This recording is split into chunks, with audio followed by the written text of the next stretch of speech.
Plate Compost. Been running Plate Compost for 9 years now, and basically we take food waste from homes and businesses and turn it into compost.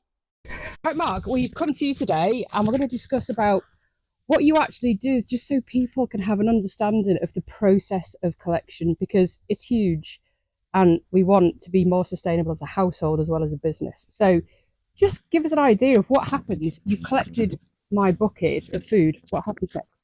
Okay, well, the process for domestic and commercial customers is pretty much exactly the same. I pick it up in this van here, and these white buckets are used to collect the food waste. And what I'll do is I'll pick up a full bucket, either a 10-litre bucket or a 20-litre bucket. I'll take the full one, put it in the van, and then I'll leave you a clean, sterilised bucket for you to fill for next week. And for commercial customers, I can collect every day, once a week, whenever you like. Domestic customers is once a week, and that's pretty much it.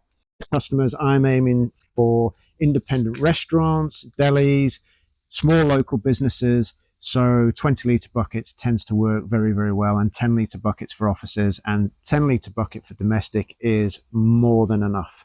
Once we've taken everything out of the van, we then bring it this way through here into our bin store, which is in the old pig bays. So we are actually at this moment at the other end, we are actually building bigger bin stores so that I'm not having to crouch down with a little sack trolley with 3 20-litre buckets full of 50 kilograms of food waste. But that's where we are at the moment. Yep. Part of our future plan. This is my open air office. Beautiful, warm office. Oh yeah, can't wait for winter. This is a tool, my tool shed, basically tool store, and then we've got some extra storage, and we've got the building works up at the top. As we build, we're going to basically develop all of these old pig bays into bin stores at the top, a garage from a little Lego tractor. We're going to have washing facilities where we wash the buckets, clean and sterilize the buckets. Then we're going to have a welfare facility, clean changing area with some washers and dryers so we can clean and wash our clothes. And at the end, we'll have a proper office, which will be warm and insulated, and actually have some doors on it, which would be great. So once you've, because all these units are part of the process, aren't they? Yeah. So once I've weighed the bucket, every bucket gets weighed. We produce a report for all of our commercial customers, not the domestic customers, a bit too many. And we use that for basic reporting, but also for a carbon report at the end of the year as well. So once they're all weighed from the bin store, we bring them here and we basically layer the food waste with wood chip. So we've got the mushroom growing media, which goes on the bottom. There's lots of that. Then all of the coffee from all of the restaurants that we work with, that goes on next. Then we put a layer of food waste on. Then it's a layer of wood chip, food waste, wood chip, food waste, wood chip. And it's the wood chip at the top, which then keeps the smells in, basically, which is why it's not as fragrant as it could be. No, it's not just too bad. You can smell it, but it's not. It's a nice little subtle agricultural smell, like isn't it? Process. So once it's gone from here, so it stays there for about a week or two, possibly 3. Then very simply, I use the skid steer to turn it into this bay, the next bay, the next bay, the next bay, the next bay, and so on. And then after about 8 weeks, all the food waste is broken down into nutrients. The wood chip is broken down as well, although there's still quite a lot of chunky bits left in there. And I then leave it there to mature. And I try to leave it to mature as long as possible. Okay. So 3 to 8 months. Wow. Aiming for a year if I can. Right. So, yeah. Why the longevity? Well, the wood chip is the major organic bit of the compost. So you want as much organic matter in compost that you can possibly get. Gives soil, when you put it onto the soil, it gives soil good structure. It aids moisture retention. So you think about the drought we've had this summer. Yeah. Great at minimizing the impacts of drought, because that woody organic matter just holds onto water like a sponge and just doesn't let it go. And also it helps with nutrients as well. So that bioavailability of nutrients from the soil into the plant. So it's great. It's really good. Not only that, it also promotes the ecosystem that lives in with the soil. So worms love it, woodlice love it, and woodlice urine's great for your garden. It's just fantastic. Right. Oh yeah, don't kill woodlice. You want woodlice. Okay, that's good. So once you've got to the end of that process, then so you're at 8 months to 12 months. What happens then? So, follow me Yeah. down here. So after ideally 12 months, but depending on demand, it is sometimes more like 3, sometimes a little bit less. But Okay. it goes from looking like this. I then put it into this. This is called a deck screen, Yep. a massive sieve to anybody else. So I load it up the high end there, and then it sieves down, and then this is the end product. It's been very, very dry at the moment, so what I have sieved is quite dry, but that's the end product for the compost. So it's good. So I do need to add a little bit of water into that, but that's our what we'd call fine grade compost, and that's what I'm looking to sell to everybody. So I'm getting rid of the coarse grade compost, and I'm just going to sell fine grade across the board. And what does, so when I obviously give you my compost and it goes through all that process, Yeah. and then You give me your food waste. I give you waste. compost. Sorry, yeah, you give me compost. I don't give you compost because that would make no sense unless you gave me food in the back. That would be all right. So once I get the compost back, as such from my food, which is just great, and it's the whole reason of Plate to Plate. Yes. What am I looking at? So what would I put then? Would I just put it on outdoor plants? Would I put it on veg? Would I put it on indoor plants? Where could I use it? Yeah, well, it's called Plate to Plate compost really to grow more food, and that was the whole premise of setting Plate to Plate compost up. That and improving soil health as well. So the food waste comes from your plate. I then compost it. You then put it back on your allotment or your garden or whatever. You grow more food. That food goes back onto your plate, and it's that circularity. It's that, that's what it's all about basically. There's lots of myths out there about everything, but more so about compostable packaging or food waste. So what should people know? So compostable packaging. I'm not a fan of compostable packaging. I don't like it. Okay. I think it's killing the planet under the guise of saving the planet. So in the buckets, you can put in pretty much any food waste you like, including meat, raw, cooked, whatever. The only things I don't take are packaging, including compostable packaging or liquids. Everything else, bones and the rest of it, can go in. So that's absolutely fine. The reason why I don't take compostable packaging is because their standards are very variable. Some breaks down, some doesn't. EUV tends to be very good, but others are a bit hit and miss. But compostable packaging overall, don't like because it's a linear product. Yeah. So you can't put any post-consumer product in there. So it's not like cardboard where you can recycle that 8 times and use it to make something else. You have to use virgin materials. So every time you have a compostable bag, you've got to use virgin materials to make that compostable bag because they've got to break down. Okay. Then and post-consumer product doesn't break down that readily. So then that product literally evaporates and goes into nothing. And less than 2% of any packaging goes into some solid matter that would contribute anything to your compost, and a small amount of compost. So it doesn't actually contribute anything to your compost. And then at the end of the day, at the end of the process, you then need to produce more packaging. It's a marketeer's wet dream, of course, and I hate it. Yeah, that's like something I saw this morning about. It's not about plastic. It's not about water and plastic water bottles. It's company producing plastic bottles.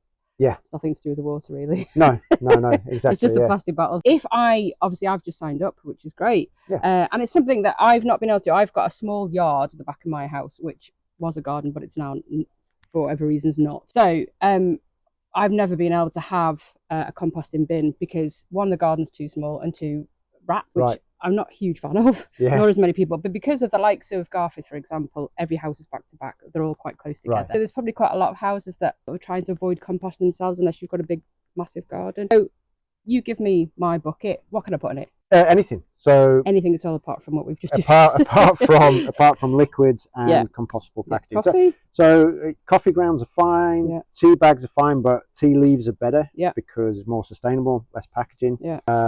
Cooked meat, raw meat, bones, whole shooting match. As you can see, everything here is pretty much rat proof, and because the pig bays are insulated, the floor's got insulation in it. The brickwork provides insulation. It gets up to 81 degrees. So all the pathogens that you'd get from chicken, for example, salmonella or whatever, Campylobacter, E. coli, all that sort of stuff, because the temperature gets so hot, it kills all that off. So that's what you would refer to as the sterilization stage. So so I can take pretty much anything. That's really Whereas cool. at home, you wouldn't be able to do meat because you don't get up to those temperatures. No. At best, you're going to get 35, 40 degrees if you have the volume. But you need to Yeah. have a meter cube volume to get that kind of temperature. That's great for me because I want to do something like this. I've never known Great. it's about. And like I said to you, if I don't know about it, does anybody else know about Yes. it? And I know quite a lot about the local area, more so East Leeds. But it's for me, it's once I filled my bucket and you've come to pick up, and I gather it's a week on week basis. Weekly basis. Yeah. And then how long would say I wanted some compost, because you said something about when you sign up, which we'll discuss in a minute. Yeah. And I want some compost back. Yep. So when you sign up, you get one bag, and it's a 60-litre bag, so it's quite a big bag of compost. One bag a year. Yeah. So usually around about April time, around about then. And then if you want more compost, send me an email, tell me how much you want. Yeah. And then obviously I invoice you, and then I deliver it. Yeah, that's great. So how do people sign up? Because you're online, which is brilliant. You're on social media, which is even better. Yeah. And obviously we're going to push you out there just to get people to know the things that go on a daily basis. Yeah. We've just run through the process, right? But there'll be lots of things that go on that we don't see. Yeah. And I just love when we met at the Garth of the Network event. It was just sort of songs to my hymn sheet, really, about somebody doing something really, really good. But let's get people knowing about it. So how do they sign up? They go onto the website, which is platecompost.co.uk. No. Is it .com? .com. And then is it a really easy process? Am I just filling in a form? Yeah, it's a really simple form.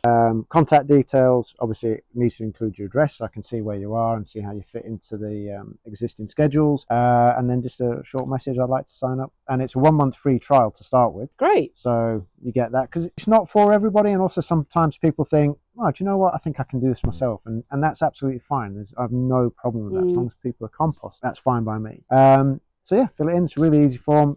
I then get that, and then I'll contact you, and we'll get you set up. Brilliant.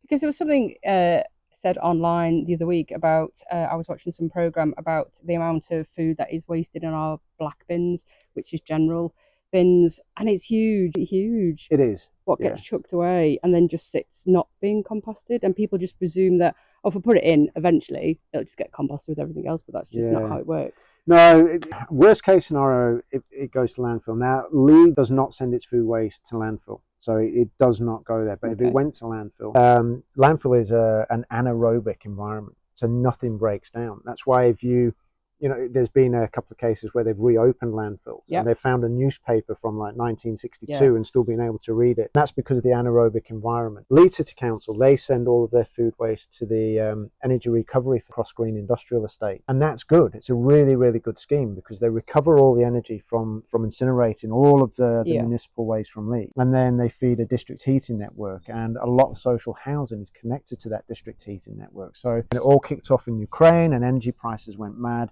People in social housing were protected from that massive increase in gas prices and things like that. So it's a good thing. Yeah. But we should not be burning nutrients, because once you burn nutrients, they disappear from the nutrient cycle forever. And you don't want that, because then you get into a situation when you're relying on man-made fertilizers, which are good in terms of providing nutrients to plants, but not so great for the soil. And that's what I'm about the soil health. I want to make sure the ecosystem that lives within the soil thrives, and it doesn't really do that with man-made fertilizers. So we always get told to buy peat-free compost. But what does it mean? Well, right, okay, so a fantastic compost, because it's got lots of this organic matter in there. But that organic matter has been there for thousands of years, and it's been breaking down over thousands and thousands of years, and it's been breaking down on the moorland. The moorland itself has its own ecosystem that relies on the peat. If we go and take that peat away, we're destroying our own moorlands, and they're incredibly important for diversity in terms of all sorts of wildlife, including birds, which we're here next to St Aidan, so quite a big thing.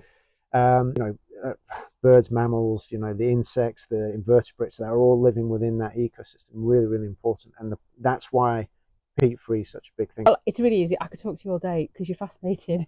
And also, it's great because I love a company that's really passionate about what they do, not just doing it as a job. And your background, obviously, from being sustainability. What did you say you were? Sustainability manager. Yeah. So you've already tread the boards a little bit, and now to the fact that you've done your own business, which is just brilliant, and it's been going for 9 years, here for a year and a half. The fact that you're employing people as well locally, the fact of where you are. So the benefit to people is huge. You just explained the process of why we do things, why we need to do things. So for the benefit to people, they just need a bucket. Yeah. That's all they need to do. Yeah, which I'll give you. Yeah, on the way out. So it's free for a month, and then what is it monthly thereafter? It's £14 a month, paid by direct debit. If you're a domestic customer, Yes. business customer, it depends on what you want. But if you have one collection a week, £1 a month. Yeah, and that's great. it. Right. Well.